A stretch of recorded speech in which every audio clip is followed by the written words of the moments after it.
Леле, навънка е снежно. Мили приятелю, защо мислиш по този начин? Приятелю, мисля, че твоите чорапи няма да останат такива, каквито са ти в момента. Благодаря ти, дяволе, че ми даде тези хубави сили да карам детето да ми слугува.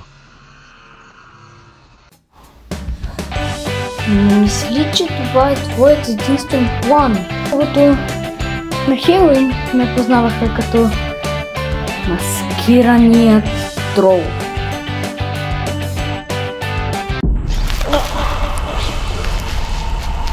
Ръцете в момента не мога да си ги освободя.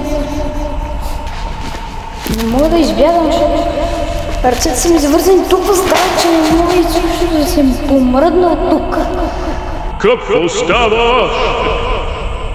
Защо мога да се освободя ръцете и не мога да се мърдам тук? Мисля, че трябва сам да намеря изхода си. Дали ме помниш, Боже? Искам да ти разкрия нещо. Аз не съм ти приятел повече.